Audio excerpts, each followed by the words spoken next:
All right. Welcome, folks, to the very first edition of the Teflon Tales. A little bit of background how this Teflon Tales and LinkedIn Live came about.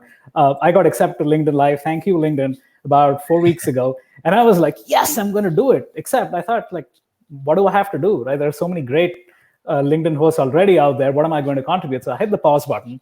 And I'm glad I did because I think about 2 weeks ago, I came up with this idea of a Teflon video. And I won't break the suspense because I have my amazing guest, Myles, who's going to talk a lot about it.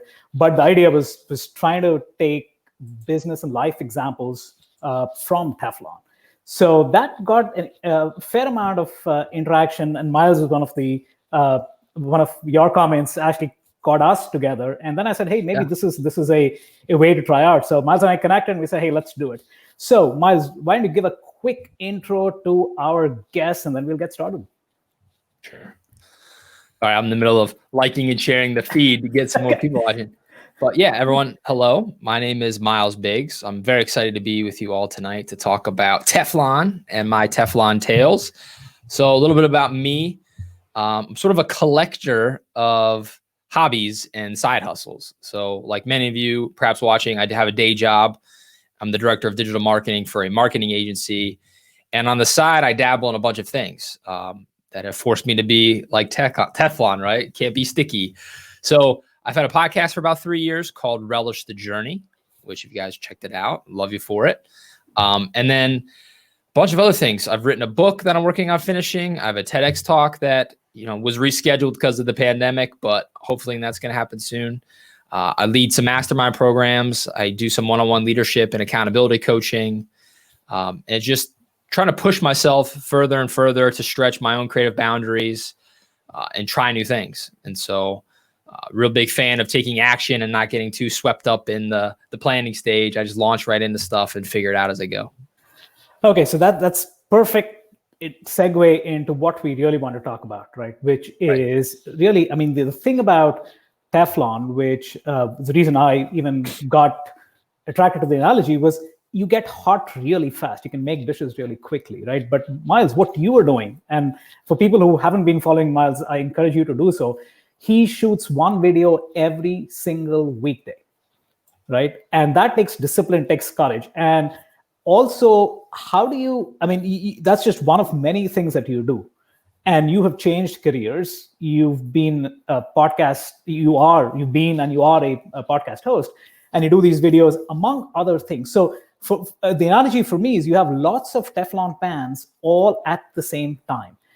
And that takes a fair amount of vulnerability, putting yourself out there, knowing that you're going to take some time to get hot, even though you're putting all your energy behind it. So how do you kind of reconcile yourself with not being perfect every single time, but knowing that you're going to figure out which one gets hot first? Yeah. So it's funny. Someone asked me this question the other day. It was in one of those mastermind groups where they asked, like, how do I move past that idea of it's not going to be perfect? Correct. And, why doesn't that stop me? And first I'd share that, I appreciate your compliment of everything you said but it was a long time coming, right? Like it took me years and years of podcasting without camera stuff, right? Before I started doing these videos. So that I just said to anybody watching, thinking, oh yeah, here's another guy talking about all this cool stuff he's doing, and it's so easy, right? It only looks easy, but there's always a long story, and it took me a long time to get comfortable. When I first started podcasting, I would actually have to have a few drinks before I would interview someone because I was so nervous, and a lot of it would even be remote on a phone call because it's somebody across the country and even a family member, right? I would just be nervous because I knew it was being recorded and it's going to be seen. And I would have to have some liquid courage to get over those nerves. But it's like any muscle. Yeah. It's scary. It's going to hurt the first time you pick up dumbbells and start exercising and you feel that soreness. But eventually, once you know that soreness means your muscles are growing, you look forward to that feeling. You want to feel sore after workout because you worked hard and you're going to feel and see the benefits later. And so that's almost the point where it's gotten at for me, where I love when I mess up, or I love when someone comments and they hate what I did, or they have a dissenting opinion. I'm like, yes, I hit a nerve. Like I'm onto something. I'm failing forward. I'm growing. when things are going well all the time, I start to get a little paranoid and nervous and say, okay, I need to push, because I'm missing that soreness factor, So, so one of the things, and again, this is one of the people who had commented on it, which is, she was saying that she has a lot of ideas in her heads, right? So mentally, it's as if she has multiple Teflon pans, except the ingredients aren't there. You haven't turned on the pan. You haven't actually executed, right? And I'm just going back to your short videos that you do every single weekday. Almost everybody, if not everybody, has a smartphone, which has a high-res camera in it. And you can shoot a video and you can put it out there, right? So again, walk the listeners and viewers through in terms of how do you get from ideation to making that first step? And that's a big leap. Sure. Yeah, and it sounds really cliche to say you just have to decide. Excuse me. But so much of it comes down to just that mental switch is going to flip and you're going to say, okay, I'm doing this. Like I've made up my mind. And so however that happens for you, it's going to take that. And it's got to be your decision. I had people tell me for years and years, I needed to be doing video. And I'm like, yeah, I know. Another thing I need to do, right? And I'd brush it off. But once it was my idea, I just ran with it. And for me, what I've realized is all those ideas I have a lot of ideas. And I was walking my dog. I walk my dog every morning, every night. And I would write these ideas down on my phone for future podcasts. Mm-hmm. So for me, it looked like I'm walking my dog. It's 5 o'clock in the morning, 6 o'clock in the morning. This idea strikes. I take out my notepad. I write down a couple sentences, put it in my pocket. And then I might revisit that a week, a month, multiple months even to record a podcast about it. And one day I just said, you know what? Why wait? There was just that moment. Like that was that switch. I was like, why am I waiting? I know what I want to say now. Instead of having to type and get all these typos, right? My fat thumbs as I'm trying to walk. Let me just record this. Yeah. I'll just take a video and I can post it, or then it's like a video message to myself later. And then I posted it. And then, I just like, I'm going to keep doing this. I'm just going to keep doing it. And I've done one a day now. I think today was day 25 as we're recording this. Hey, so Myles, side note. So are you actually walking your dog when you're taking the video? Yeah. Oh, yeah. Wow. Okay. Next time you got to show the dog too. Yeah, like, one of the videos I did because some people didn't believe me, and so I panned over and here's the dog. It's actually walking with me. Sometimes you can hear the leash jingle. Yeah, I know. That's hats off to you. Go ahead. But so that idea of the multiple pans, right? I like that analogy. And so if we lean into that cooking analogy, when you're making a meal, it's the sum of these different ingredients, and oftentimes you've got to cook them in different pans. Yeah. And so I feel like a lot of people get caught up in this idea that they don't have it all together yet, but they're just still cooking, right? You don't have the finished meal the first time you throw some bell peppers into a sizzling frying pan, right? You're just beginning. Yeah. And so you need to realize that and extend yourself some grace and take a deep breath and realize it's okay. You're still taking forward motion. You might not have the whole meal done yet, but you're keeping an ingredient active and sizzling and moving.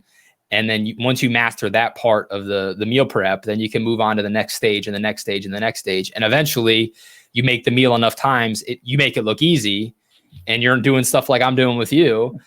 And you have to say, yeah, but the first couple of times I made the dish, it tasted terrible, but you have to get through that. And you just have to, so I'm rambling, but your idea of how do you go from ideate to do it, you simply just have to do it. There's no way to get past it. You have to go through it.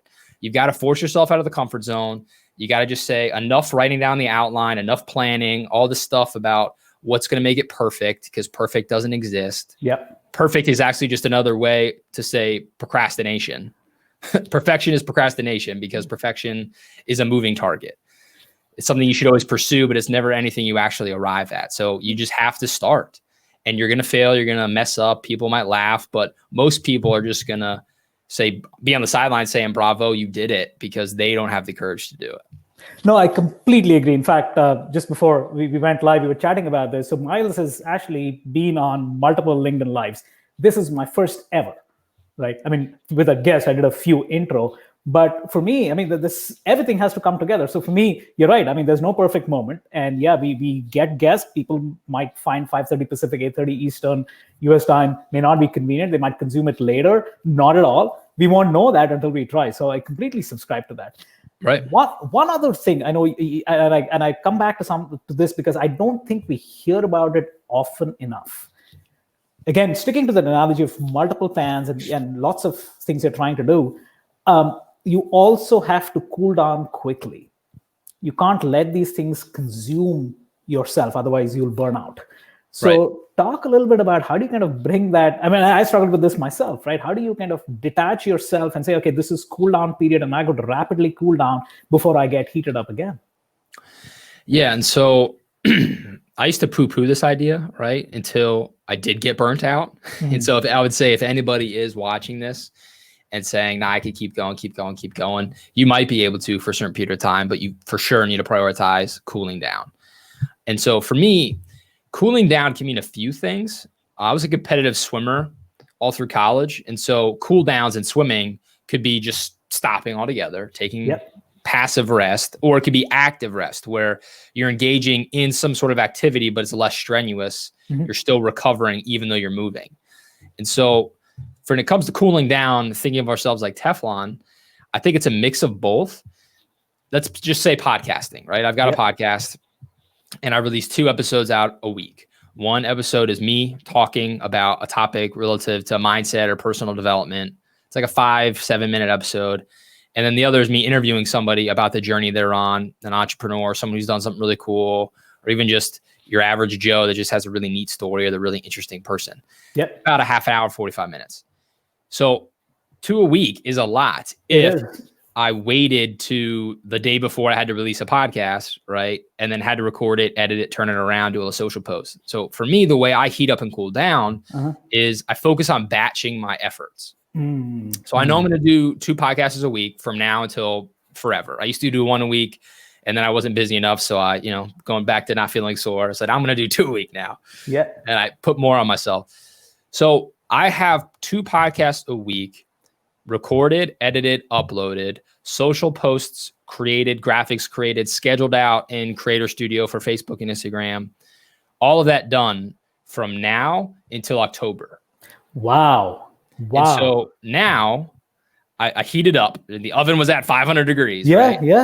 Now I get to cool down. Now I get to take a deep breath, relax. I'll still do a little bit of active resting. Well, I'll do 1 interview a week just to keep my little buffer. But what it does is reduces that mental, like, oh crap moment. I've got to do something this week to get the podcast out. That's gone. I don't have to do that anymore. The podcast runs itself now. You can take advantage of tools. The content pushes out there and I can focus on engagement. I could focus on reading books, doing things like this. If you're recording and creating your own content all the time, you don't have a chance to be a part of somebody else's content. Exactly. Yeah. So by batching my work, I can heat up and now cool down and just do a little bit at a time instead of having to run, burning hot. So that's one way. And then the other way I would say is you have to just schedule it. There are days of the week where I know I could be creating stuff. I could be writing, going on interviews, any kind of stuff, but I don't. There are days of the week where I absolutely say I'm not doing anything. It's family time. I'm going to go to bed at 8 p.m. I'm going to just cool down. And that's important. And I've found that if I don't schedule it for myself, my schedule gets filled up by somebody else, right? So I schedule just about every minute of my day, from when I'm going to wake up, walking the dog, creating content, the day job, lunch, dinner, family time, all of it is in little bubbles on my calendar to remind me to heat up and cool down as needed. Because if you don't do that, you end up doing the bad stuff, right? You're on social media, you're just wasting time. Correct. And so just I had 2 comments over here. I'm just reading it out. One is from Kevin Peterson. Thanks, Kevin. I know you had to leave. And Bhaskar, thanks for the vote of support. It all comes down to a great guest, and Myles is obviously helping. So one thing, and again, this is again one of those things that again, the whole Teflon analogy comes back to how do you remain non-sticky? I can see the passion in your voice, whether it's podcasting, walking the dog, shooting the videos, and yet when you have so many pans, some of it is going to suck. And how do you bring the detachment of saying, okay, I'm walking away from this? And again, exactly to your point, you can only do that if you have multiple pans. And I've been through this myself, right? Single job, single trick pony, and then boom, I get a layoff notice. And my identity is crushed. right? So talk a little bit about, you've talked about obviously having multiple pans in the air, but talk about how do you continue to maintain that non-stickiness of building that buffer, if you will, knowing that sometimes you might just have to walk. Yeah. And so a lot of it is not getting attached, right? Like you said, if you have one thing, you need that one thing to work. Correct. And when it doesn't, it can be an identity crusher. And so by having multiple things, for me, it keeps me engaged. It keeps me excited. Yeah. If I was only podcasting for 3 years, eventually the passion would go away and I probably wouldn't do it anymore. So by continuing to engage in other things, I keep my own interest in whatever I'm doing.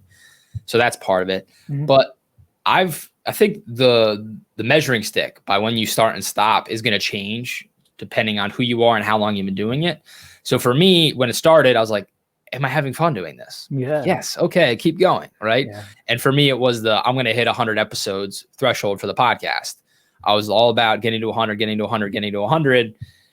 And then I got to 100. I'm like, okay, now I got to get to 200, but at some point I stopped caring about the number because other things were happening. While I was focusing on getting to 100, I got the TED Talk. I auditioned and got that. And I was like, this is awesome. The podcast brought me here. So I was correct to continue pursuing the podcast. I wanted to get to 100, but I didn't just get there. I got here and then wrote the book and working on that. And now live streams and videos, and it just snowballs. But one of the things that fell off for me along the way was a blog. I used to write a blog post about each podcast and put it on my website. And so at some point I'm looking at all these things I'm doing and I'd ask myself, what's fun? Yeah. What do I like to do? What's getting me visibility? And now the one that matters perhaps the most to me is what's paying me? What's making me money? I've been doing this for free. Yeah. Now I'm not doing it for free. People pay me for my time and pay me to help them create content and figure out their businesses and brands, right? So now it's okay. I don't really like recapping my podcasts in the written form and it's not making me money. So that one goes away.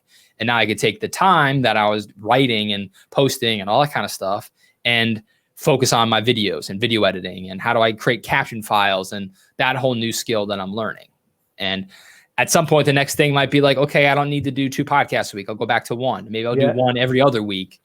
And then something else is going to fill in. But those are my benchmarks. It started out, is it fun? And now it just is straight up, do I make money on this? Yeah. And if I don't, then I find a way to replace it with something that has the potential to make money. And again, going back to what you just said, you can only do that. Again, going back to the Teflon analogy, which is all this is about, is really having multiple pans, doing multiple things so that you have the luxury, as you're saying, to be able to convert, hey, I'm passionate about A, B, and C, and D, E probably suck. And the other really important piece over here is, and again, this is something, again, if there are listeners out there, if you want to put in a comment or chat about it, happy to talk about it, is actually Dilip just had a question over here, so let me just read it out. Question for Myles. Sure. How do you not let criticism get you down, right? And you this is perfect. Sure. Yeah, I see the comment here too. So first, thanks. It's a great question. It's a mental toughness thing. Yeah. And it's something where it's a constant mindset shift that has to take place. For me, a lot of it, I got really into meditation last year and really training my brain. I find that the mindfulness that comes from meditation, helping you relax and focus, I've been able to apply sort of meditative properties into my day-to-day and just that awareness of what's going on in my head. And so it used to just really rub me the wrong way. And now how do I shake it off is just recognizing that I'm going negative in my head because this person's going negative. Yeah. And it's a series of questions that take place with myself. You start to ask, what's going on in that person's life that they had to take 2 minutes out of their day to tell me I'm terrible or just pick a fight. Yeah. And then if you want to have fun, you go look at their profile. How many videos are they posting? Yeah. How many articles are they writing? What's their podcast at, right? Are they at 200 episodes or are they just out there on the sidelines heckling people that are actually playing the game? Yeah. And so it's reminding yourself that you're actually playing the game. And the fact that they took the time to comment negatively or criticize means that you're doing something right because you're getting people's attention. And that's what you should focus on. And by focusing on that side, you could turn that into fuel to then motivate you to keep going and try to convert those haters or naysayers into people later that are going to try to say that they knew you when you were first starting out because you just didn't give up. And really, the only way that person wins is if you stop, right? And that's the other thing I'd say to myself is that keeps me going. If I quit, then that guy wins. I'm going to prove that guy wrong, and I'm just going to keep going and going and going. Yeah, I could not agree more. And again, we talk about who's on the stand heckling and who's actually in the arena. It reminds me of a TED talk that Brené Brown did on vulnerability, right? I mean, there's so many people on the sidelines and you're in there. You just have to. The other thing, again, Dilip, my own experience has been one way to shake off these naysayers or critiques, if you will, on the sidelines is to constantly have a big network of givers. So for me, that has been kind of the lifeline, right? It's like, hey, there are a few people over there saying things, that's fine, but I have this huge network of, grateful for that, of people who are always out giving there. So it kind of compensates for that. Any other things? Again, I know, Myles, I mean, your journey is obviously echoing a lot with some of the comments that we're seeing. Anything else you've learned along the way as you've kind of gone through this process? Sure. Yeah. And one more thing on the criticizers too. Before I forget, the other thing that I've done that works is invite them in. If somebody's criticizing and they don't like what you're doing, right? Respond back. Hey, really appreciate the comment. Why don't you come on the podcast? Let's get you on the live stream and let's talk about it. Super, super idea. Yeah. And then one of two things will happen. They'll go turtle in shell, totally quiet and disappear because they didn't expect you to engage in that way. Right. Or they'll take you up on it and you've got a chance then to turn to change someone's mind, put them in the spotlight, give them some value. And it just really takes you from somebody that maybe might, like if you're mean to them, then you kind of bring yourself down to the level. Now you've taken the ultimate high road and it's just going to elevate your own brand. And that person's going to talk about you even more than they would have if they were just criticizing you. So that's another thing I've tried in the past. And it's interesting how it plays out, but it's always worth a try. Great idea. Any other things along your journey that you've learned? Yeah. So I feel like I've learned the most about myself on the journey. You know, I've learned skills. Sure. I know how to podcast. I know how to live stream. I've written a book. I did public speaking, have a whole coaching company now where it's like learning how to be a teacher almost. Right. And that's all fun. But to me, the biggest thing I learned by trying to be like Teflon, right? Heating up, cooling down, not getting sticky and moving is I've learned that the best way I learn is through creating. You can learn. I feel like you can only learn so much by listening to the audiobook, listening to the podcast, watching to this live stream. But there's something that happens when you're live to the world on LinkedIn. Somebody asks you a question. And you've got to answer it. And you learn things about yourself in that moment because you don't have time to filter or think about it or second guess. You open your mouth and the truth comes out, whether that's on a live stream or a podcast or in your writing. And then you can watch it back and be like, wow, okay, that was a great idea. Or I like what I said, or do I really think that? And it puts you in this place of constant self-reflection. And I really think that's the best way to grow and improve. And then you can show up even more powerfully in all the other things that you create just by being engaged and, in acting, going through the act of creation, right? And so that has taught me the most of anything. The skills are cool and all that good stuff, but I'm a completely different person now than I was 3 years ago when I first started getting off the sidelines and deciding to create myself. And again, I'm completely on board with you on that one, right? I mean, and this whole thing that we're doing right now, there wasn't a precedence for this, right? Imagine going to a conference and somebody announcing you going up on stage, you have your script, you have a teleprompter, nothing exists. It's just two people talking, engaging with an audience. If it resonates with them, they're going to comment. So, and I think talk a little bit about, and probably we'll have another 5 minutes of this, is how has your world, I mean, you've been doing podcasting way before the pandemic started, but in this world where there are more and more content creators online, because that's the only vehicle left, right? Whether we ever go back to, so how do you signal to noise ratio? How do you make sure that what you say truly matters? And if it doesn't, how do you kind of keep shifting, just given like the number of creators have gone through the roof? Yeah, that's a good question. And it's one that I don't really, it might sound weird to say, I don't really think about it that way. I don't, not that I don't try to cut through the noise, because we all want to cut through the noise. Yeah. But I'm pretty selfish in my content creation. I just focus on stuff that I think is cool and is worth listening to, and that I would want to hear, or that I wish I could tell previous me, right? Me in the past. Yeah. What would I learn from? And that's what I do. And so every piece of content that I create is almost in a way trying to solve a problem for me. And then I figure I could put it out there and it'll probably solve a problem for somebody else. And if I do that enough, that will cut through, right? So I feel like when you try to chase, I got to cut through. It's I want to go viral kind of phenomenon. You can lose a little bit of yourself that way. Yeah. And here's the way I look at it, right? I just turned 30 in March, and I've been doing it for 3 years. Let's say I continue this daily video thing, or I do 7 videos a week for the next 20 years. Okay. Right? Don't ask me to do the math. Okay. How many people, though, that are creating right now because of the pandemic are still going to be creating in 20 years? Like, I'm in it for the long game. Correct. Where I'm going to just show up and figure out a way to do this and continue to grow and evolve and document my own journey and help people do the same. That's where I'm going to come out on top. Is while everyone else falls off, I'm going to still be getting better in small increments instead of being that flash in the pan, right? The super hot, and then you get stuck. I'm just slowly raising the temperature every single day. I mean, and again, those are absolutely golden words. I think you mentioned something which again, everything that happens behind the scenes usually never comes out, which is, hey, process, scheduling, and then the consistency piece, which I think lots of people miss out. So again, I think this is always going to be one of those conversations that I knew was going to be great. And again, Myles, thank you for the fact of not just being here and being so open about what your own journey, but also being a guide for me as a first-time LinkedIn Live ever.